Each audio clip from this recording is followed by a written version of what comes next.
Brought to you by Mint Mobile. Stay tuned for a special offer at the end of the show. Hi, and welcome to the Mobile Tech Podcast. I'm your host, Mim Joar, and today is Friday, October 4th, 2024. And I've got the awesome Daniel Bader here with me. Hi, Dan. How are you? Hey, Miriam. I'm so happy to be back. Thanks for having me. Well, thanks for being back. We're going to nerd out about one of our favorite topics, earbuds. Earbuds. I think I have missing one pair that you have, but I think all the other ones are good to talk about. And we also have some, Chinese phone news because, as you know, Qualcomm and MediaTek are coming out with their new chips pretty soon. We don't know exactly when. Actually, we do know when for the MediaTek, and we'll get into that. But the point is, that means an avalanche of Chinese market phones are coming, which will be followed for some of them by the global or US models, right? Yeah, I mean, hopefully we're seeing more of these bigger Chinese-only flagships launch in Europe at least, which means that we in North America can finally take advantage of them. I just got my Xiaomi Mi Mix Flip. That Me was too. meant for the European market, and I've been really enjoying it. So, We can yeah, talk I'm about excited that for about it. sure. Actually, I'd love to hear your thoughts because I had a section in there to say, hey, it's gone global now. And mine just got in and I played with it. It's pretty great. Yeah. So, earbuds. What are your favorite earbuds right now, Dan? So weirdly, my favorite earbud, I mean, not even weirdly, my favorite earbuds right now are the OnePlus Buds Pro 3. I've been so impressed with basically everything about them. I wasn't really expecting to because I liked the OnePlus Buds Pro 2, but they didn't really blow me away. I typically stick to the accompanying earbuds for the device that I use. So if I'm using a Samsung phone, I try to use Galaxy Buds. If I'm using an iPhone, I try to use AirPods. And if I'm using a Pixel, I try to use Pixel Buds. But I've been changing phones a lot recently, and the OnePlus Buds Pro 3 just stay in my pocket. And that wasn't something I expected when I got them in like early August. So yeah, I've been really enjoying them so far. What about you? Yeah, I really dig them. They're at the top of my list. I can't make up my mind if I like them more or less than the Nothing Buds Ear, the regular top of the line ones that are now no longer numbered. Used to be would be three if it was, if you pay attention to the evolution of them.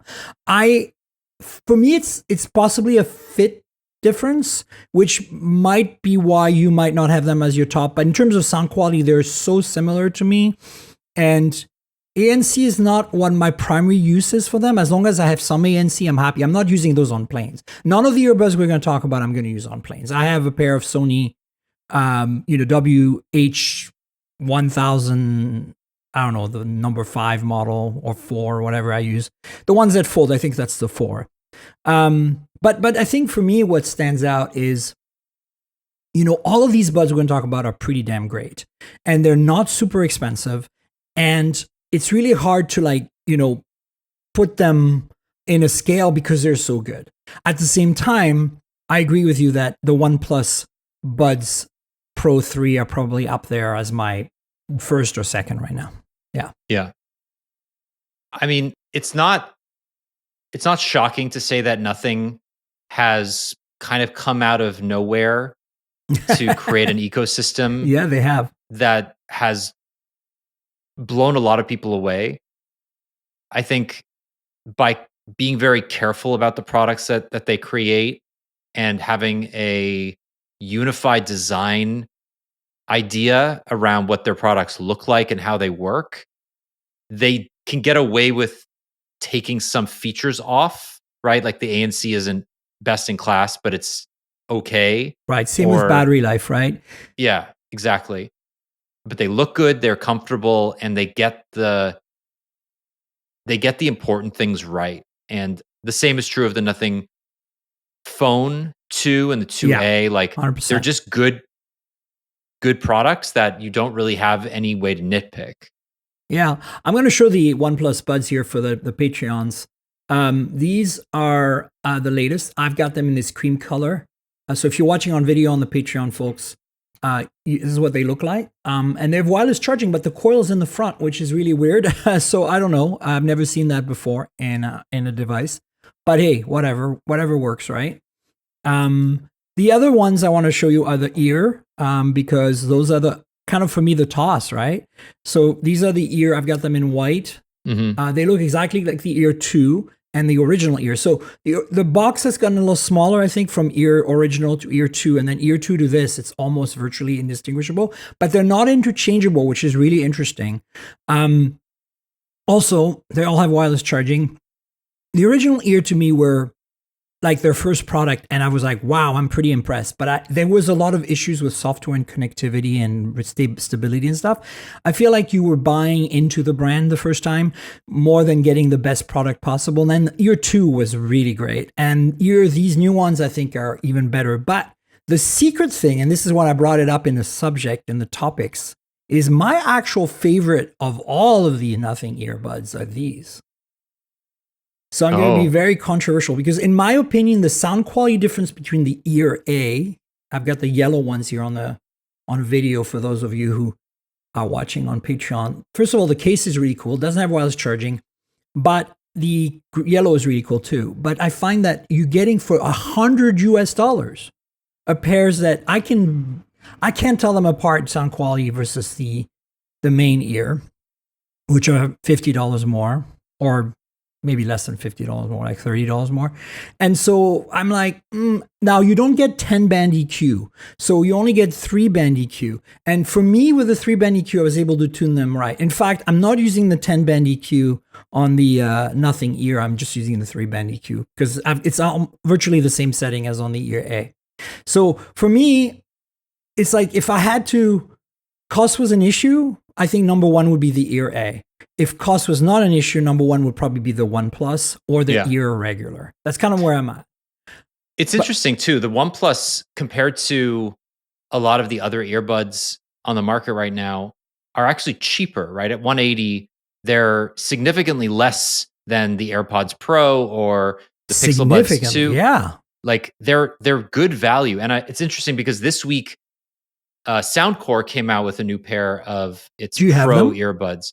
I don't have them, but I spent this morning watching a bunch of reviews, and a lot of them are saying that while Soundcore used to provide a ton of great value at like the $130 price point, these are not competitive anymore at that same price point. Like they're just not. They're not good for ANC. The audio's too boomy. They feel cheap. Do you have them? Did you get them? No, I tend to focus on core brands. Meaning companies that don't just make earbuds, except for Sony. Well, no, wait, Sony makes phones. Okay, well, so maybe they make phones. Yeah, sort of make phones, but we love their phones, so we can't ignore them. I'm just saying that I don't have a lot of like the Anchors or the, what is that other brand that used to make headsets for telephony and then became a thing? Jabra, right? Like, yeah, they're not my go-to. Like I've used them. I actually like the Jabras a lot. I've never been impressed with the Anchor products. And I have to admit, it's been 5 years since I've tried a pair of Soundcore. Things are very different these days. And I love Anchor products. Like they're one of our sponsors, actually. I love them for their charging infrastructure products. They're one of my go-tos for that. Almost all my cables and charge around the house Anchor. So kudos to Anchor, but I feel like Soundcore has never really been my thing in terms of quality and stuff. And sound quality, like that's the other thing we should talk about. I'd love to hear your scale, because for me, sound quality is the top. Fit is probably the second, or like they interchange. Because I give you an example, right? The Sonys, the WF-1000 XM5 or whatever, the latest, they sound the best yet still, but I can't wear them for more than like half an hour. Yeah. Like what's the point? Right, like they are incredible. But here's another thing: the LinkBuds S, which are last year's, a bunch of LinkBuds just came out, and I need to talk to Sony. I didn't even know. Sony always forgets about me. But the LinkBuds S from last year, to me, sounded worse, obviously, slightly, than the top of the line XM5s. but fit was so superior that I went to use those. I actually used them extensively. This was a year ago before all the earbuds we're talking about existed. And you pointed out something that I think is really important that the audience understand is that there's been such a huge step up in quality and performance and ANC and fit and battery life and everything in the last year, right? It's been, I think, very quiet, right? Like a lot of, Ironically, but it's true though. Like that's a good one. So I think what's funny is that like there haven't been any major innovations on the standard side, right? Bluetooth 5.4, maybe Auracast a little bit. Auracast is super cool. Auracast is great, but like it's not even available yet. But like LC3, LHDC, like lossless codecs have not really caught on as well as I had hoped. Right? I agree with you, but see, because nobody's standardizing. I think we should talk about that. One of the drawbacks of the OnePlus is that they only do LHDC, and so you need a OnePlus or Oppo or Chinese phone that does LHDC. That includes Honor and Huawei. But if you don't have that, you get back on AAC, which is arguably not the best. Whereas the ears and the ear A's do LDAC, which to me is part of the reason I can't make up my mind which one I like, because it depends on what device I'm using, right? Right. Yeah, I think the main issue that I'm coming across is like when you get the big updates, right? The Sennheiser Momentum wireless, true wireless 4 that are supposed to be like the audiophile earbuds, or even the Sony WF-1000 XM5s. They're still bulky.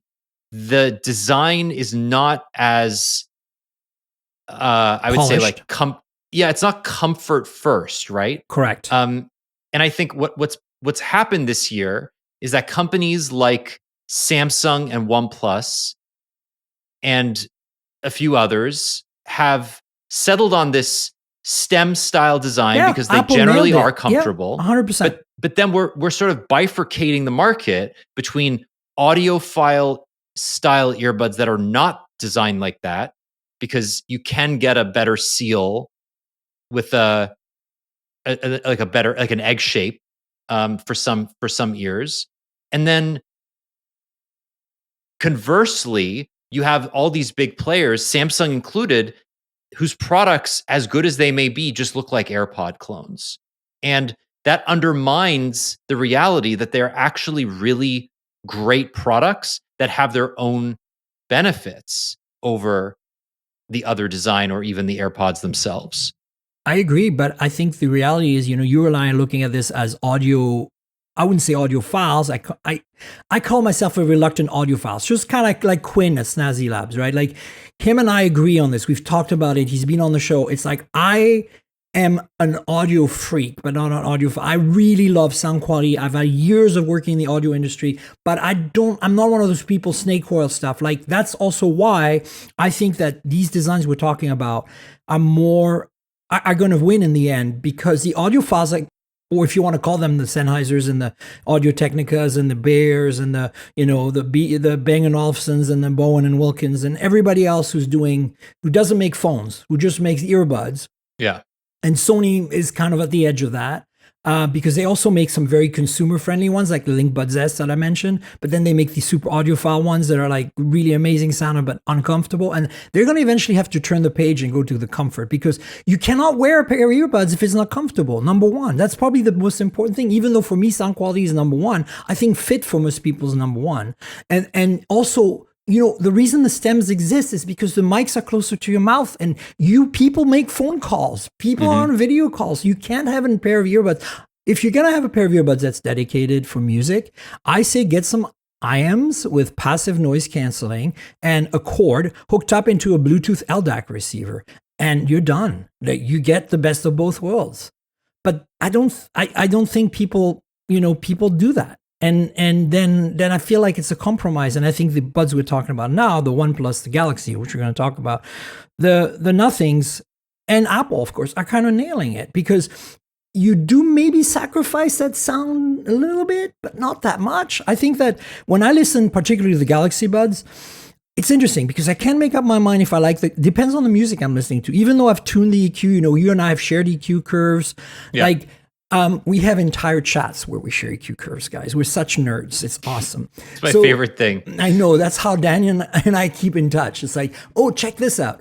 But like to me, the OnePlus sound better long term, and the Galaxy sound better short term. Like if I put the Galaxy on right away, I'm like, oh wow, this sounds incredible. And then 10 minutes, an hour in, I'm like, yeah, I'm a little tired now. Whereas with the OnePlus Buds, it's like, oh, sounds good, but like, and then an hour later, I'm like, oh man, so good, so freaking good. And same with the ear, the Nothings. And we also want to talk about briefly at some point about these crazy ones, the Nothing Ear Open, which came out last week. I didn't cover them on the show, but I've been using it extensively. I don't know if you've had them. No, not yet. Anyway, and then I want you to talk to us about the Pixel Buds because they're coming today for me, and you've been using them, and we're going to share EQ curves later this weekend, hopefully. What is your take on those?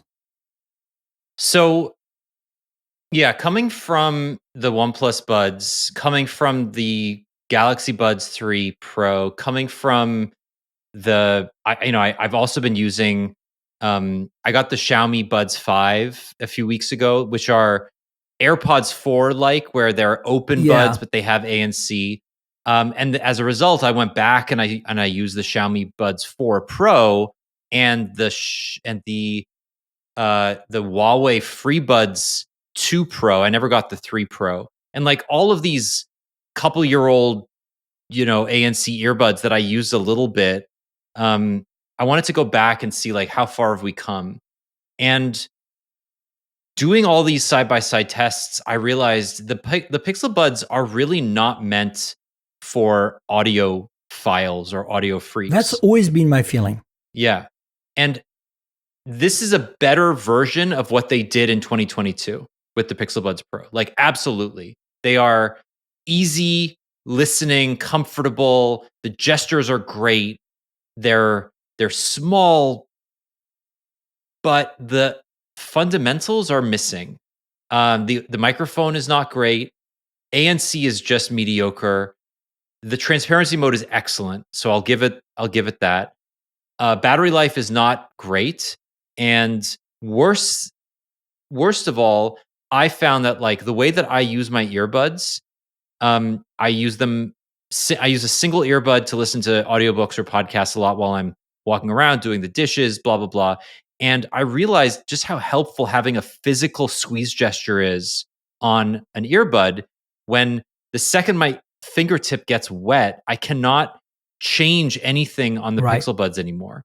And it's like that little quality of life degradation immediately makes me not want to wear these, because now my favorite earbuds, the OnePlus Buds, they use the AirPods gestures, and as much as we like to say they're clones, like the squeeze gesture is just freaking great and it works every time. Exactly. And guess what? Galaxy's doing the same thing, Samsung with the Buds 3 Pro. And so, I think that, how the smartphone world became a slab of glass that mimicked the iPhone in many ways, like, but everybody added a little bit to it. For a while, it was a little bit of a Wild West. We had keyboards and stuff, and then it all settled into what we have today.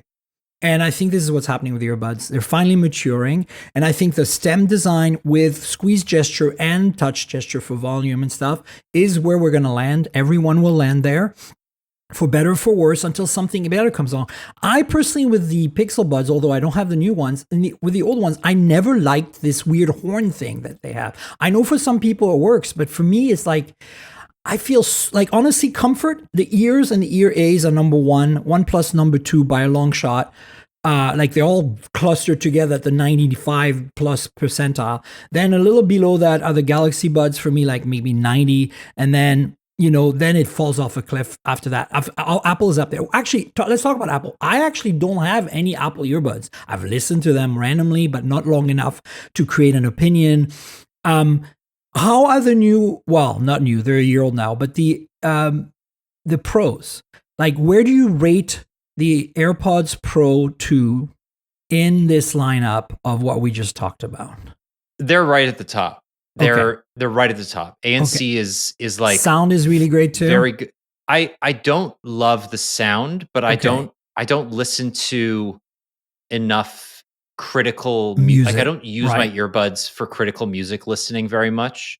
So for me, they're good, right? They're not better than the Pixel Buds or the Galaxy Buds 3 Pro. But I are think they they're better than the Pixel Buds? yeah. Oh Okay. yes, Okay. So they're 100%. up there with the OnePlus and the Galaxies and the ears. Yes. Okay. Good. Yeah. Yeah. Nothing's. Yeah. See, it's interesting because like your use case is more podcast one ear. My use case is I walk to the coffee shop for 5 minutes, 10 minutes, Yeah. or go to, get lunch somewhere at the sandwich shop, and I wear my earbuds to listen to music. Just music. And I need ANC because like otherwise I'm blasting the music and it's unpleasant to have all that extra sound. Which actually brings us to the Open. They sound fantastic. Out of the box, I barely had to EQ them, which blows my mind because the bass, I'm not a super bass heavy person, but there's enough bass out of the box to be like, wow. And also, you can't hear them from the outside very much. Like they have ANC, but not for you. They have ANC for other people not to hear your fact that you're using open earbuds. And these are, they do sit right in above, like outside your ear. So like they will go like this in this ear. See, actually, yeah, this ear. So like this is the driver, and then this is the outside, and it's got that transparent and they have a big battery and this is a counterweight, so they're super comfortable because of it. And I think the battery might be in here. It's very cool design. A bit bulky though, because the case is a little big, and it's a pretty cool case, like magnetic and everything. Nothing. So yeah, it's a good design, but I can't deal without ANC. And for $150, they sound fantastic. They fit great. But like no ANC when Apple just did it, when Xiaomi just did it. Yeah. Like they should have tried something. I don't think it would have worked. I think the fact is that Well, it works ANC, for the outside, so maybe. Yeah, but it does require like I agree with you in theory, but I think what Apple and Xiaomi and even Samsung tried with the Galaxy Buds 3 is objectively ineffective. Right. Right? Like there's only so much cancellation you can do when you have no passive isolation. And I'm impressed with the AirPods 4. I've used them outside with both ears listening to music. And I've done the same with the Xiaomi Buds 5. I've done the same with the Galaxy Buds 3, and I'm not impressed. Like objectively, I'm amazed that it's possible. Or Right. subjectively, I'm amazed that it's possible. Objectively, I'm not impressed. Like it still lets in way too much. It does not cancel out nearly as much as I would like. And I don't find it useful, right? Like, Right. why are you doing it if you are still wearing an open earbud? Does it reduce the noise level on the outside enough for you to not have the volume cranked all the way up? Yes, but So only for that certain helps. frequencies. Only So in certain frequencies. the issue, passive isolation plus ANC is already not great at canceling voices, right? Yeah. So when you're sitting down at the coffee shop, you're not canceling out the things that you want to cancel. Yeah, What right. this does is it's okay at canceling lower frequencies like drone noises, fans, Correct. airplane engines, or whatever, car Cars engine. passing by. Yeah. That does an okay job. You're still hearing them, but it's not unpleasant.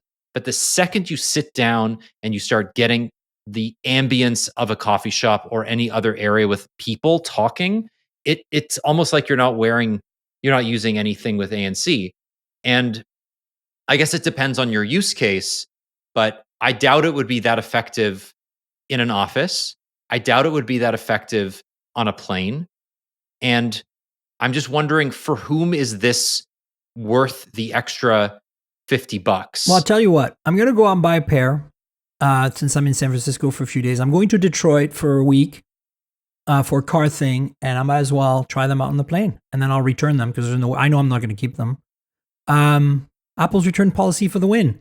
But I'll let you know because I'm really curious because I mean I'm I think I think what this conversation that we're having illustrates to me, which is really interesting, is how fit is so specific to people, which I keep telling them about earbuds. It's like I recommend a pair, but I'm like, you need to try them. Like I cannot tell you they're the right fit for you. Yeah. Number one. Number two, use case. You're doing podcasts mostly with one ear. You're doing the dishes.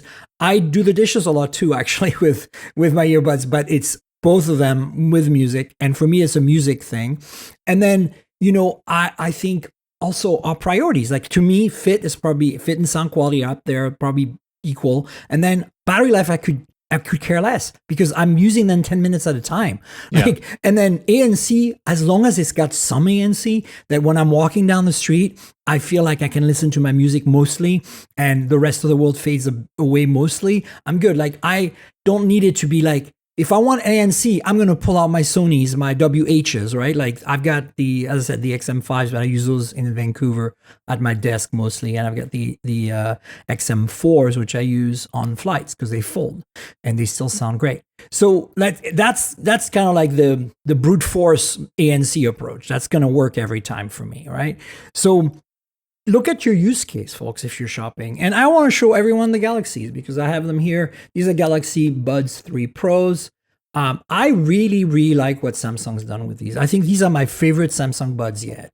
For all around, great ANC, great sound quality, great fit, great controls, and I don't know, battery life is pretty good. ANC is good. Like I think if you're in Samsung, also they have that codec from Samsung. So if you have a Samsung phone, a recent one, you get access to that, whatever they call it.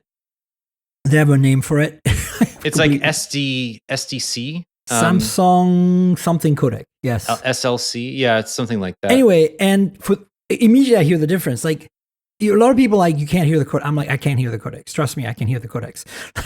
Like AAC is fine 99% of the time for me, but every now and then I can hear the sibilance and the transients and the symbols and stuff. Can it slur like smeared? And I'm like, yeah, codec. And it's like the drivers can totally reproduce that. High frequency is really relatively easy to reproduce, especially if you have balanced armature. It's bass that's hard to reproduce on drivers. But I think that transmission is important, and I want to see more LDAC. I want everything to have LDAC because I'm not sure what happened. Didn't Google license LDAC to be in every single build of Android, even through AOSP? It is in every phone, but it's not in every earbud. That's the problem. Every phone has it. It's just bizarre, right? Like LHDC is an open source codec. It should be so easy to implement. I think it's got maybe it's Chinese. It's I think you're probably right. It's just so it might be that simple and that dumb. I don't know. Like all I want is like, I'm not saying an LDAC, to be clear, is not fully lossless, right? So like the point I'm making is they're just higher quality, higher bit rate codecs, so they're gonna sound better. Like I'm not against having some lossy codecs on these earbuds. They're not reference monitors. I'm not listening with like my Etymotic IMs, okay, with custom ear molds, which I use if I really want to get serious, and those are wired, and they're passive. There's no active noise cancel; it's just all passive because of my ear molds. But like, at least something that's better than AAC, which should be the default. And the phones that don't support LHDC are a real pain in the butt, and the earbuds that don't support LDAC are a real pain in the butt. And then Samsung is doing its own thing on top of that. Fine. Yeah, I don't know. I think things are good though in this space right now. I'm very satisfied. Like the fact that I have on my desk right now 4 options: ear A, Samsung Galaxy Buds 3 Plus, and OnePlus Buds Pro 3, whatever they're called, that are all fantastic. I'm happy. Like this is a good time to be in the earbud space. It's an interesting time because everything seems to be pretty good, but it's also hard to see where they go from here. Like Google is adding AI and calling that a feature. Everybody's Soundcore and JBL are adding they're adding like screens to their Yeah, yeah, cases and calling that a controls. feature. Yeah. It's not. I just don't like.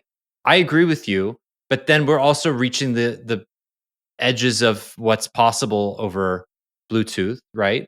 Not That's why everybody's going to care about high quality That's why codecs. LDAC needs to happen in LHDC on all your buds. That's why phones need to gain LHDC. That's why. So there are a few things we can do here. These things could happen.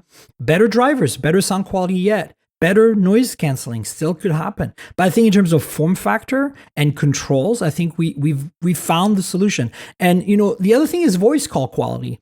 The best voice call quality so far for me and all the ones I talked about are the Galaxies.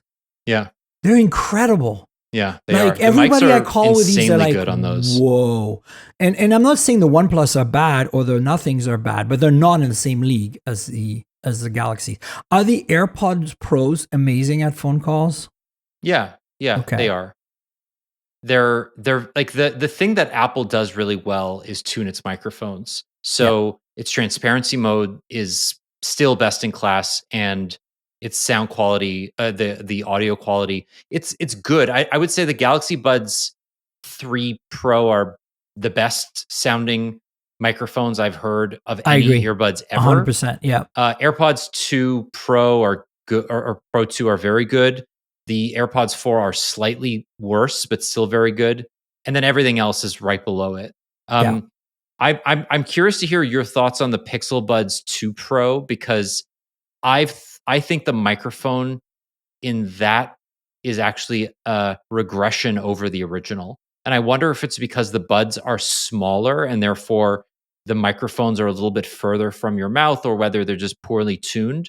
But their noise canceling algorithm is very aggressive. So if you have a lot of background noise or fan noise, the clipping that you hear is really over.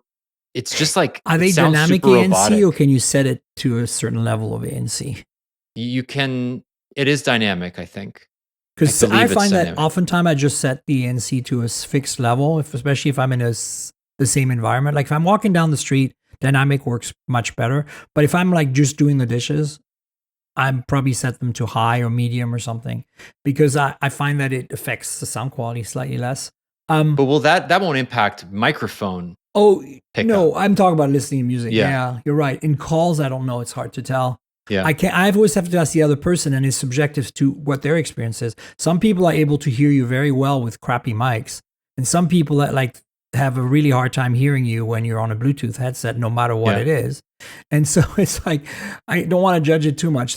Theo, my spouse and producer, is kind of a good reference because we talk on the phone pretty regularly, and I test earbuds with them, and they can pretty objectively tell me like, yeah, these are okay, or these are nah. And like the first time I called them on the Galaxy Buds, they were like, "Are you on earbuds right now?" I'm like, "Yeah." And they're like, "Holy crap, this sounds incredible. You sound like you're on your phone." And I'm like, "Ah, I've never heard I'd them recommend. say that." There's a YouTuber I like. His name is Aaron, and his Mm-hmm. channel is X Loud and Wireless. And he does microphone tests for many of the newest earbuds. And he did a good one for the latest AirPods and the Galaxy Buds 3 and the Pixel Buds 2 Pro. And those are like he does a very objective set of tests that allows you to sort of compare directly, like apples to apples, of the most popular earbuds. So I'd recommend people check him out if anybody's looking for like hardcore microphone testing. Um, Right. but I'll try it out. yeah, yeah, I'll send you the link after this. Sounds great. Um, we should move on to talking about other things, but like I want to, praise Nothing. And I'm very happy with Nothing in general. I just got the CMF Phone 1 not too long ago, and it's so freaking good. I know I'm a little behind on this, but they ran out of review units and I was in tier 2. But these earbuds, if you are into sports and you want something open, like I'm not talking at the edge of your earbuds, I'm talking literally away from your ear canals, right? Like you want that. This is the best sounding stuff I've ever heard. Every bone conduction earbud, every sport earbud sounds like an absolute piece of okay, to me, compared to these. Like these are acceptable past the Merriam test. So if you're looking for that, personally, I can't live with them because I need the noise canceling. I need to drown out the world. But I have to say, like, the fact that you have these big drivers outside your ear, it's almost like listening to headphones, like open headphones. It's really impressive in that sense. Like the Bayers I'm wearing right now, which are completely open, like that's kind of what this sounds like, but not quite the same level of sound quality. You're not going to get to Bayer levels with earbuds, but very impressive. And I can understand why they want 150 for them, but not for me. But check them out because they're new and fresh and exciting, just like us, new, fresh, and exciting. I want to hear your thoughts on this Xiaomi Mix Flip. Yeah, I'm very torn because I think so. I've used the Moto Razr Plus most of the summer. I got it in early June. I loved it for a lot of reasons. Right, it's thin. I think it's very fun, and it's got a lot of the essentials. Right, like the software is good. It's got wireless charging. The cameras are decent, but it always felt a little flimsy to me. I feel like Motorola cheaped out a little bit on this generation when it came to build quality. It's better than last time, I think. It is. It's definitely better than last time. It's not Samsung. Compared to Samsung, it's not even. It just doesn't feel as solid. But Samsung is boring, right? I don't like the Flip 6. I think Motorola did the front display a lot better, and you can basically use any app on that front display, and it works okay. Xiaomi, I think, splits the difference.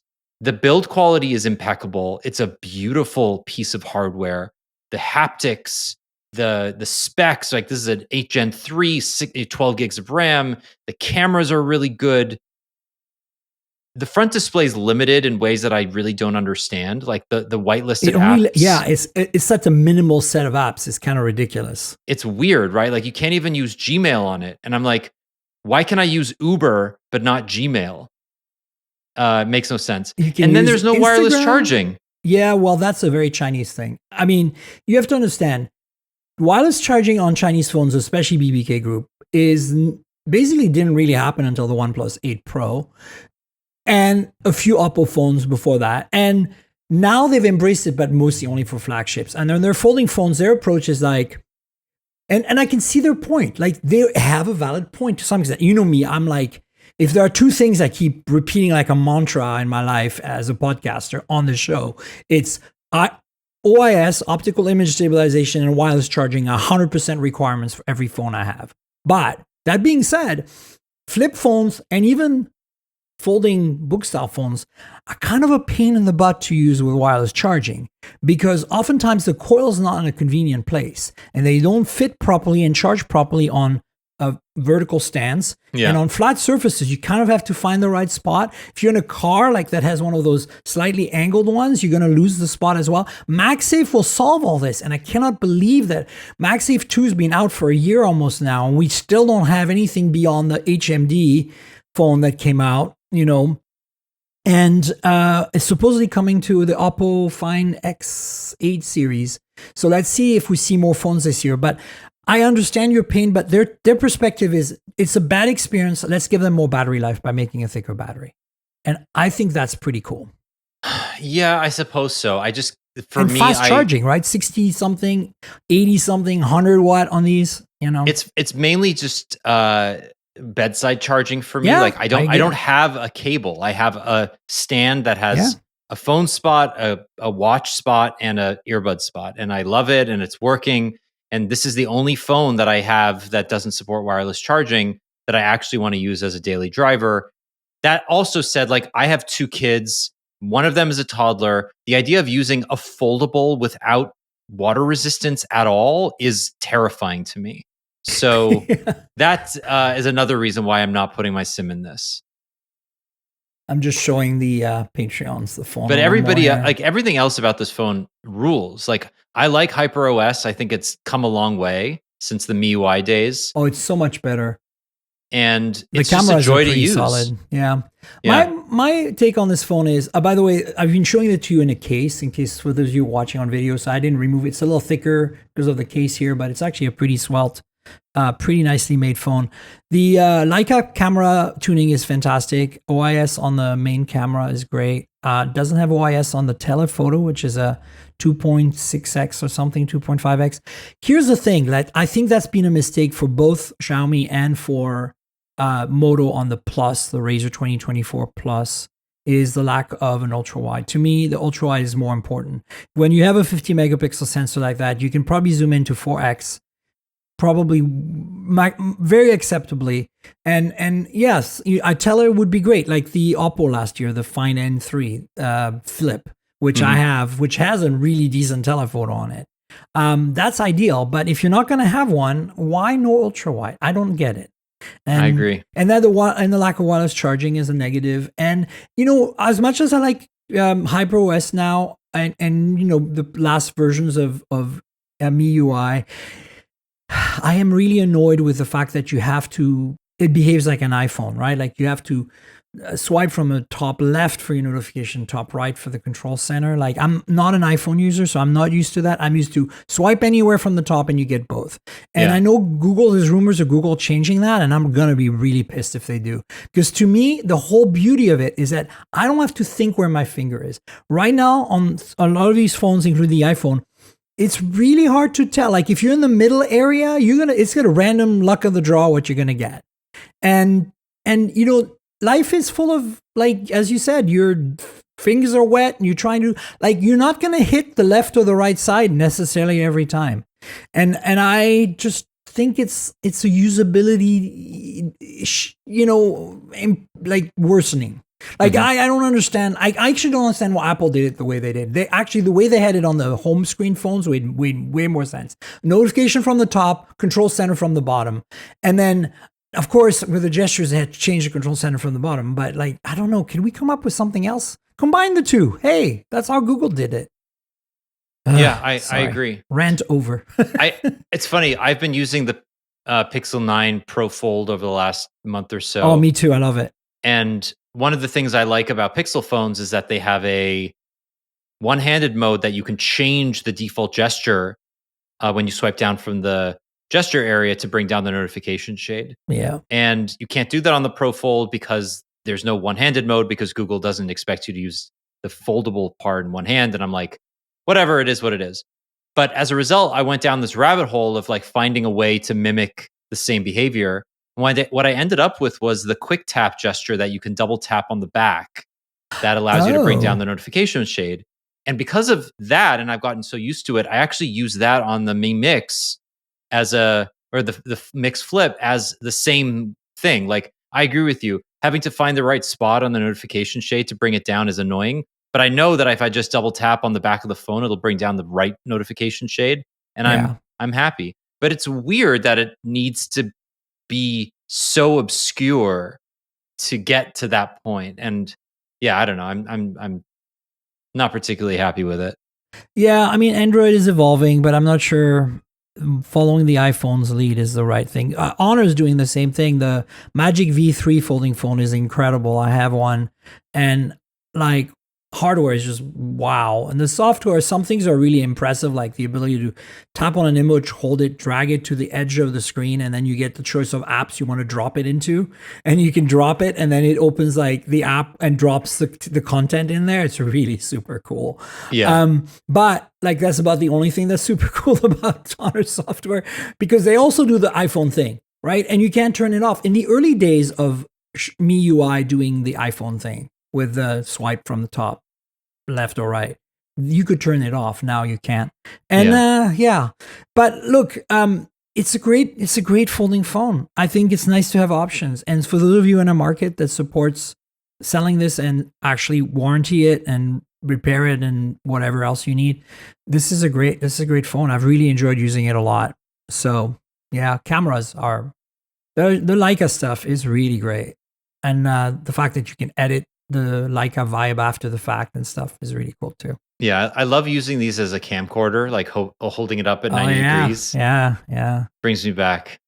All right, let's rapid fire through some kind of PSA news about some of the things that are coming up. We talked about how earlier I mentioned that there's a bunch of phones coming. We know that because some of them have actually been like officially announced and some of them have been kind of leaked.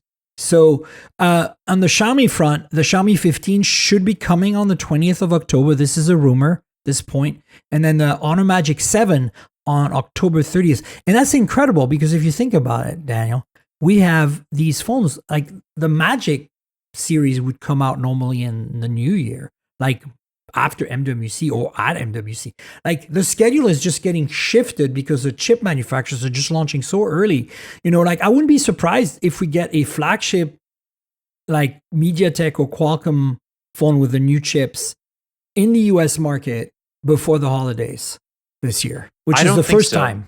I don't think so. I think what will happen is MediaTek's launching on the 9th. Next week. So that's the other thing I wanted to point at. Mark your calendar. This is an official announcement. MediaTek Dimensity 9400. We know the name and we know the date, October 9th. Yeah. And then the 8 Gen 4 Qualcomm will launch mid-October at the summit in Hawaii. And obviously, we have a bunch of OEMs lined up to make announcements alongside, right? So Xiaomi, Vivo, Oppo. Vivo is officially coming October 14th. Right. And that's the X200 series and the renders. So I'll put some links in the show notes of the Vivo 200 renders because they look pretty cool, and the rumors on Xiaomi and Honor and stuff like that. So check it out. I think this is going to be an interesting year, right? The 9400, the 8 Gen 4 look like major leaps in year-over-year performance. 100%. 8 Gen 4 is going to be based on Orion, which is much closer to the custom core design that debuted with the X Elite series earlier this year on laptops. The Dimensity 9400 also looks like a huge leap. Like they're going big again with like, I think it's like an ultra big core and 3 big cores and then no small cores. I mean, we don't know any of that right now, so we don't know officially, but the rumors right? Yeah, exactly. Have pointed to something like that, and I think it's important to just know that, like, the fact that we not only got a Samsung tablet in the US with a MediaTek chip, we're getting Xiaomi products with flagship MediaTek chips. We're getting potentially an Oppo product, like a Find X8. Rumored to have a Dimensity. Well, last year the Find X7 non-Ultra had the MediaTek chip too. That's right. You're right, but not their flagship. Correct. And it's not only a practical thing, right, or a cost thing. It's a for MediaTek, it's a PR win when for sure when the big Chinese OEMs are moving over from Qualcomm to MediaTek. There's actual competition here, which will then hopefully push other companies like Samsung to be more open to putting non-Qualcomm SoCs in their devices. 100%. Yeah. No, competition is great. I'm really looking forward to it. I will be at the summit and I will document that extensively. We will have a poolside podcast like we did last year again. That was a lot of fun. I gathered a bunch of people in the pool and set a microphone on the side, and then I used AI processing to make it sound decent. It was pretty great.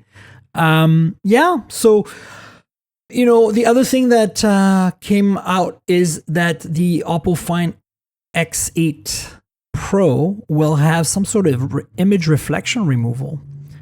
This is very exciting to me. We've seen this before, but I think we haven't seen it on a finished product yet that shipped, right? Yeah. I mean, this is an example of like an AI tool that, if done right, could actually be quite impactful. Yeah. I'm holding my breath because they only have one example, and it's all very canned, but we'll see. I mean, I don't use Magic Eraser and stuff very much, but like I do try to use AI tools that are non-destructive. Correct. Yeah. Check out the link I'm going to put in the show notes. But yeah, this is an official thing that because Oppo keeps teasing it. So it's not like a rumor or anything. And there's an example. And I think things like Qualcomm has shown that we can remove like reflections in glasses, right? So that's one thing that's been real. They just showed that at the summit, I think a couple of years back when the 8 Gen 2 came out, I want to say. And it was really impressive. I tried it out. It worked really well. And then, we've been waiting to see if it's going to appear somewhere. And here we are. So I think this is, to me, as somebody who edits photos on my phone a lot, these are the things that I'm looking for, right? Like I'm not so, things that are useful on the AI front are extending a 4:3 into a 16:9 if I need a thumbnail. Mhm. That's really helpful because I prefer to shoot at 4:3, but sometimes I forget to shoot my thumbnails at 16:9. Maybe removal of some stuff in the background can be useful. I actually use the Pixel, the magic, not the magic eraser, but the actual AI removal tool on a photo I took at the Electrify Expo here in San Francisco, like back in August. And just after the 9XL, 9 Pro XL came out, Mhm. and I took it for the day there to shoot with. And I had a bunch of things in the background and it removed them perfectly. It looks like you can't tell. Like it's amazing. And some stuff like that, I think. And so like, reflection removal to me is got me pretty excited because I think this is one of those things that we all run into. Like sometimes you want to shoot the thing, but it's behind glass. And there's no matter what you do, there's going to be reflections, right? Like you're in an airport, you're shooting a cool plane with a cool livery or something. You're going to have neon reflection on the lens, no matter what you do, even if you go right up to the window. And same if you shoot out of window of an airplane. I know I'm on planes so much, that's the first things that came to mind.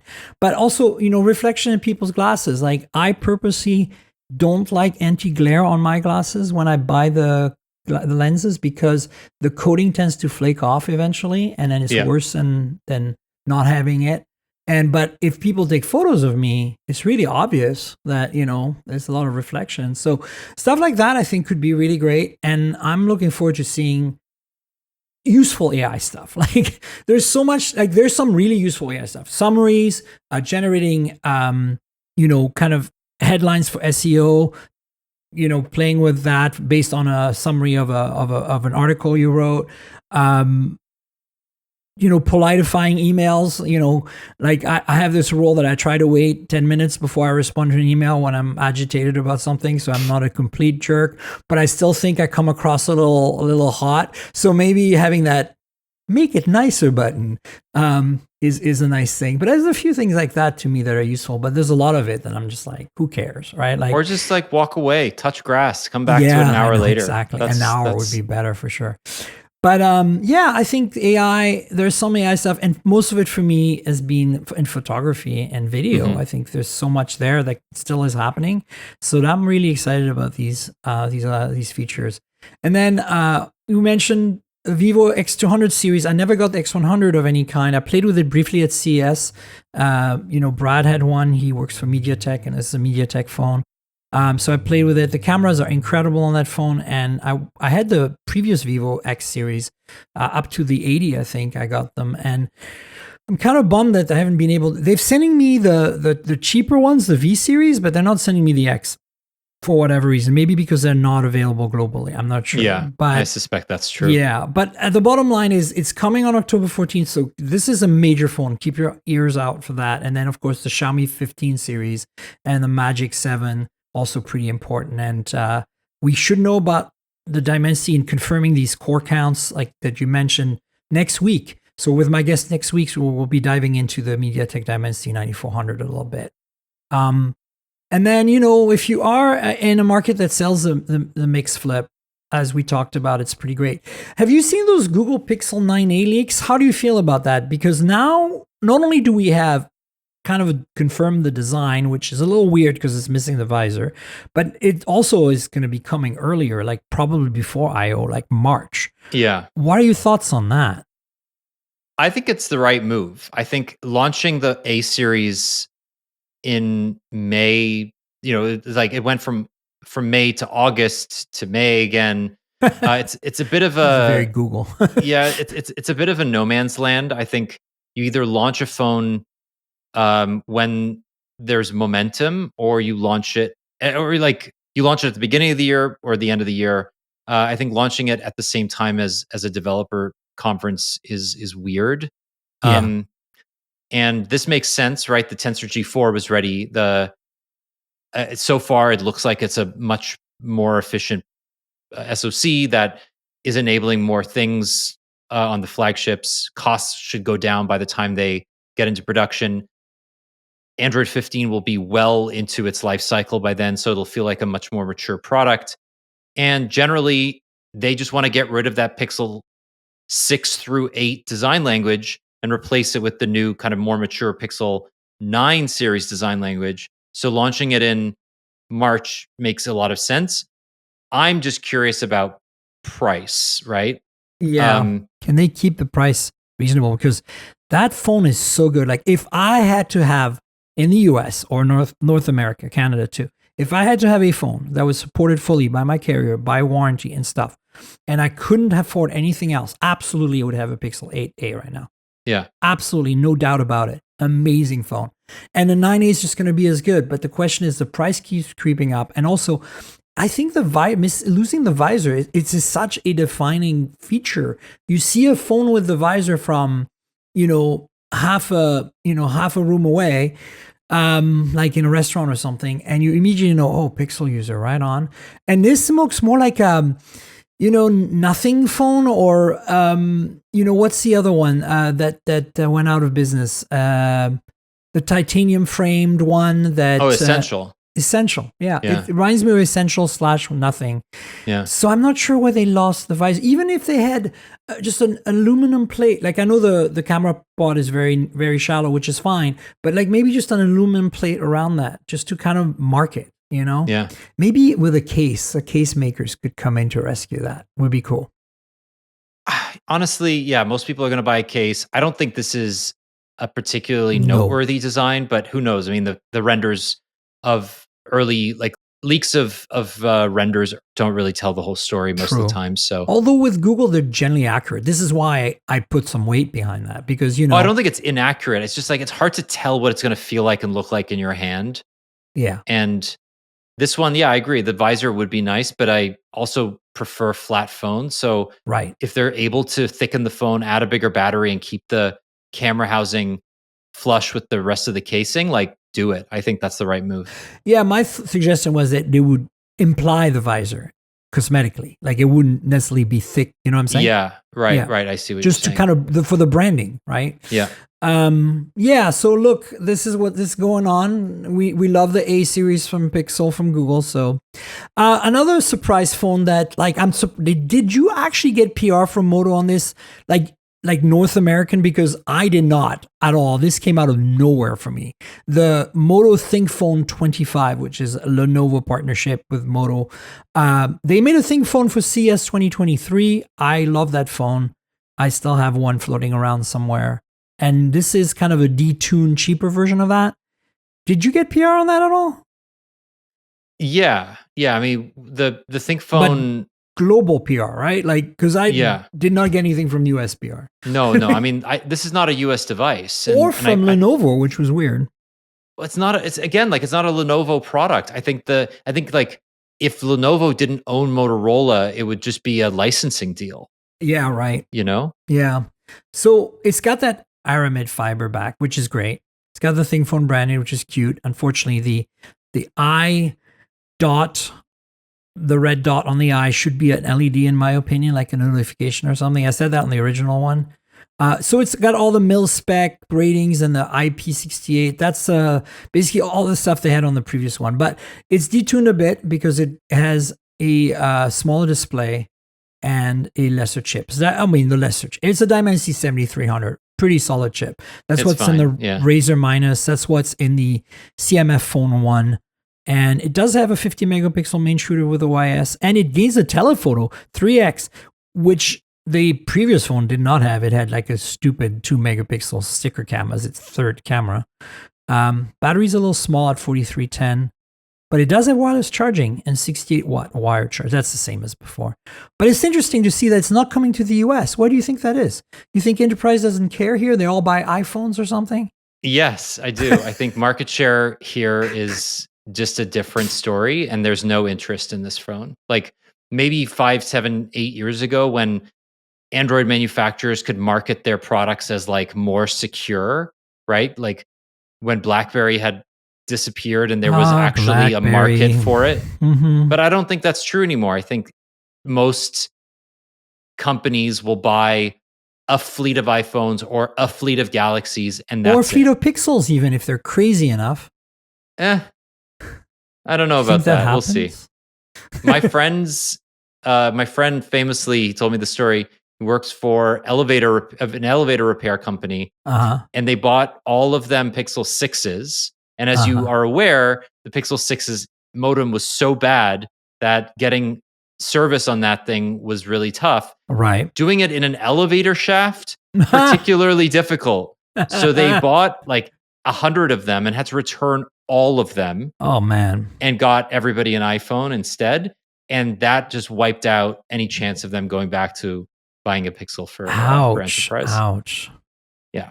But yeah, look, this ThinkPhone looks cool. It basically looks like a rebranded version of one of their existing phones, but with the bulletproofing adding, like the material changes, and the Edge 50 Neo actually is the one it's spec wise identical to, but with again the mil spec rating and aluminum frame and all that. Actually, does it have an aluminum frame? It looks like plastic to me.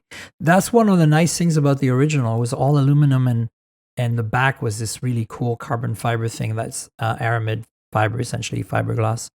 But yeah, I'm always a fan of weird Android phones, and this is qualifies as slightly weird, so I'm on board. Speaking of weird, well, not weird. Transsion has two brands, Infinix and Techno, and they have made a Techno folding phone and flip phone Gen 2 that came out this year. And now there is an Infinix version, essentially, of the Techno Phantom V Flip 2, but this is Infinix's first folding phone. Yeah. So thoughts on that? I don't really have any. I think this is a company I'm happy exists for markets that are more price sensitive. I think it's interesting that a company like Infinix is also addressing a market that's potentially underserved in this price point, right? Yeah. By using less expensive SoCs and slightly lower Dimensity quality 8020 here. Yeah. Not bad though. It does have it's $645 in Nigeria. Yeah. So a big market for Infinix is Africa. And I've had a few Infinix phones. They're pretty great. The software is a little janky, but it's getting better. And, this thing has dual 50 megapixel. It has an ultra wide, and it has a main with OIS. I mean, not too shabby for that kind of money. And, 3.64 inch AMOLED front screen. It's kind of a mix between the Xiaomi Mix Flip and the Razer Minus, right? Because the display doesn't fully cover the front, but it's a larger display with the cameras embedded in it. But the cameras are laid out like the Xiaomi, not the Moto, which is interesting. So it's got that Moto Razer Minus vibe because the size of the display doesn't cover the whole thing. But then it has that Mix Flip vibe from the cameras being vertical. Yeah. Yeah. I think what less about the product, which is not remarkable to me, is the fact that other markets are now being served by what we used to consider to be a super premium category. Yeah. And it's being done by companies that we don't typically hear about in the US and Europe. So Techno, Infinix, I'm glad that there's still competition in markets outside of North America, because Lord knows we could use some of it here. Oh my God. I need Infinix and Techno maybe should come to North America because nobody knows who they are. They're unknown. So they sound pretty American, right? Techno, Infinix. 70 watt charging, 4720 milliamp hour battery. It doesn't have wireless charging, of course, but it looks like nice metal and glass, the whole thing. Honestly, for $645, this might be better than a Razer Minus, actually. Yeah. Maybe not on the software front because, Moto software is pretty damn awesome, right? I think, of all the flip phones, Motorola has done the best job by far. For sure. I agree. I like the Moto's, build quality, I think, is solid. They don't feel flimsy to me compared to the previous gen, but compared to a Z Flip 6 or something, it's not quite there yet. I agree with you. Yeah. But I love the Motos, and I would much rather have the Moto than the Z Flip 6 personally. Right. I just don't like One UI very much. That's the bottom line. Well, listen, we should wrap up. Do you want to tell folks where they can find you on the internet, your various social media handles, and of course, tell them what you do over at Valnet. You are managing all kinds of properties over there, so tell us about them. I mean, I typically I don't have a social media presence anymore. I'm waiting. I don't know why. I've just sort of disappeared. Burnout, man. That's why. That's fair. It. Exactly. It's totally fair. I host the Android Please podcast every week with my friend Will Saddleberg, who I think you've had on the show. If you Yes, haven't, you absolutely. probably should. So that's my main thing. I oversee 3 websites: Android Police, XDA, and PocketLint, as the portfolio manager there. And yeah, I hang out with my kids. I read books. I do non-tech things when I possibly can.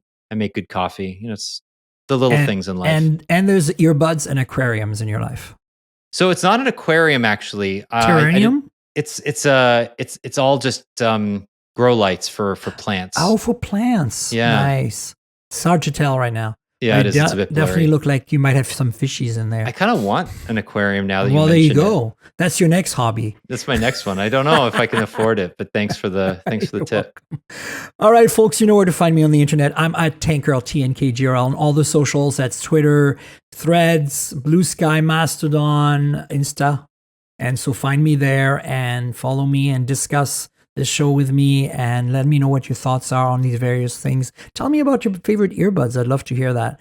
And, if you have strong opinions about the earbuds we talked about, tell us. It'd be great.